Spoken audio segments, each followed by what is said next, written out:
Hello students, in this video we are going to discuss about past perfect tense. इसकी previous video में हम लोगों ने past indefinite और पास्ट कंटिन्यूअस देख लिया था। इसमें पास्ट परफेक्ट टेंस देखेंगे। ठीक है, तो यहाँ पे सेंटेंस को रीड करने के लिए दिया है। देखते हैं। He had finished his work, I had left smoking, she had gone to school, they had taken their meals. In this sentence जो हैड लगा हुआ है वो हमें यह दिखा रहा है, इस सेंटेंस से हम लोग को ये पता चल रहा है कि कोई भी जो कार्य है वो पास्ट में हो चुका था। ठीक है, पास्ट में हो चुका था। तो रिमेंबर है यहाँ पे कि when two actions have happened in the past, जब दो चीज़ें पास्ट में हो चुकी रहती है, it may be necessary to show which action happened earlier than the other. ठीक है, फिर अगर हमें ये दिखाना होता है कि कौन सा कार्य पहले हुआ है, the past perfect tense is mainly use in such condition, तो वहाँ पे पास्ट टेंस का यूज़ होता है।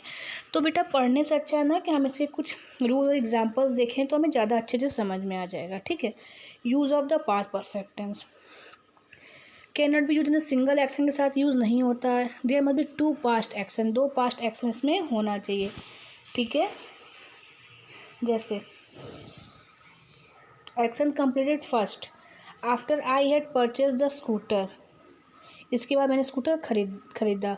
Action which happens later, I went to see my friend, मतलब after I had purchase the scooter, scooter खरीदने के बाद मैं अपने फ्रेंड से मिलने गया, दिखने गया।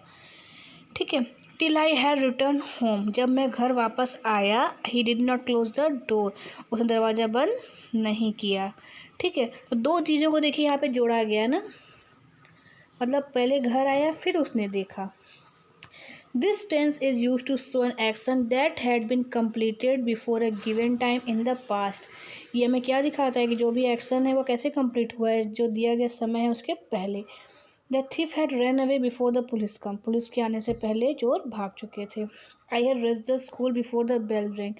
बेल के रैंग होने से पहले मैं स्कूल पहुंच गया था। अब यहाँ पे है अफर्मेटिव सेंटेंस। तो अफर्मेटिव में भी हम लोग दो के बारे में पढ़ेंगे, असर्टिव मतलब साधारण और नेगेटिव मतलब नकारात्मक।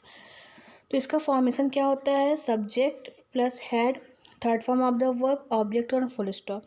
तो इसमें सब्जेक्ट चाहे सिंगुलर में हो चाहे प्लूरल में हो, यहाँ पे हमेशा हेल्पिंग वर्ब हैड ही लगता है। और इनकी पहचान क्या है,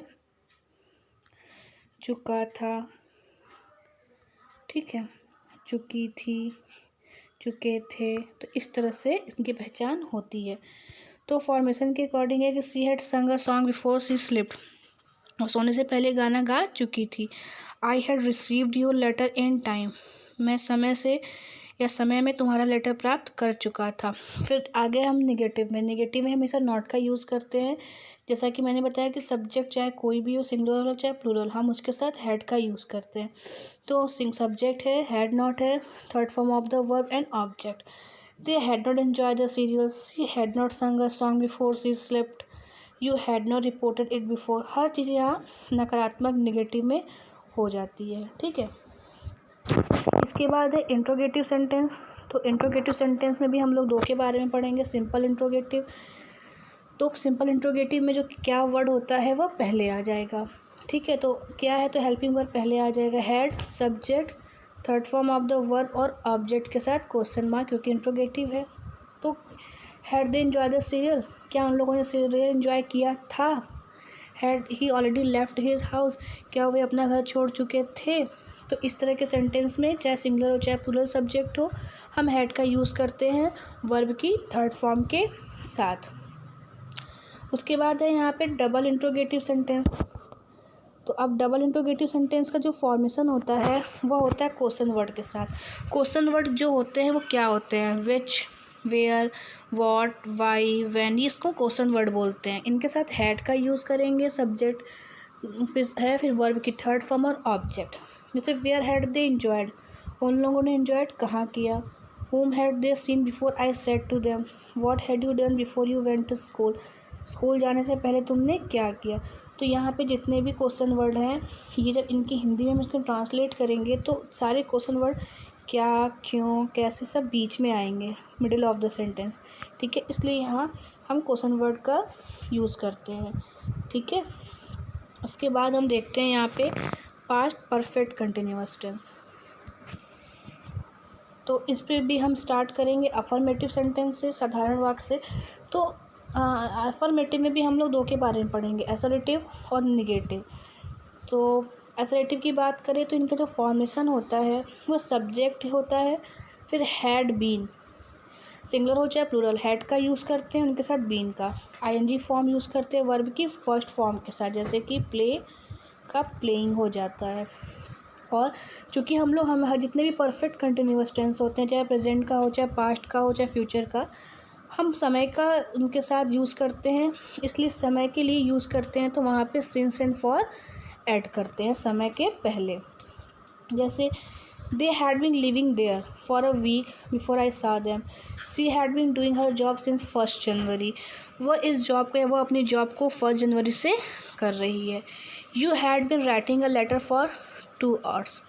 ठीक है, तो अब आता है ये जानने के लिए कहाँ पे हम लोग सिंस का यूज़ करते हैं, कहाँ पे फॉर का यूज़ करते हैं। सिंस का यूज़ हम किसी फिक्स डेट, किसी फिक्स टाइम पे करते हैं, जैसे 1 जनवरी। ठीक है, जैसे कोई डेट हो, पता है कि 1 जनवरी से या 2 मार्च से, मतलब कोई एक डेट जो फिक्स होता है तो हम वहाँ सिंस का यूज़ करते हैं। और फॉर का यूज़ होता है फॉर 2 hours। अब कितने 2 घंटे से लिख रही है, सुबह के 2 घंटे, शाम के 2 घंटे, दोपहर के, जब ये क्लियर नहीं होता तो वहाँ फॉर का यूज़ करते हैं। ठीक है, तो फिर यहाँ पे है नेगेटिव सेंटेंस। अब नेगेटिव सेंटेंस देखते हैं, नकारात्मक वाक्य। सेम ऐसे ही बनता है सब कुछ, बस हैड के बाद नॉट लग जाता है। जैसे they had not been living here for a week before I saw them, she had, ऊपर हम लोगों ने पढ़ा था ना, she had been doing her job, वो 1 जनवरी से अपनी जॉब कर रही है। यहाँ पे है कि 1 जनवरी से अपनी जॉब नहीं कर रही है, बस यहाँ पे समय सब कुछ वही होता है, बस नहीं लग जाता है, इसलिए यहाँ नॉट का यूज़ करते हैं। ठीक है, उसके बाद हम यहाँ इंट्रोगेटिव देखते हैं। इंट्रोगेटिव में भी हम लोग 2 देखेंगे, सिंपल इंट्रोगेटिव जिसमें क्या वर्ड पहले लगा होता है, अगर हिंदी में ट्रांसलेट करें तो इनके लिए हम क्या यूज़ करते हैं, हैड है, सब्जेक्ट, फिर बीन, मतलब सबसे पहले हैड से स्टार्ट करेंगे, सब्जेक्ट जो भी होगा ही, सी, इट, दे, वी, वो, और फिर बीन का यूज़ करेंगे first form of the verb के साथ, आईएनजी लगा देते हैं। ठीक है, जैसे कि had they been living there for a week before I saw them, had she been doing her work since 1 January, क्या वह 1 जनवरी से अपना जॉब कर रही थी।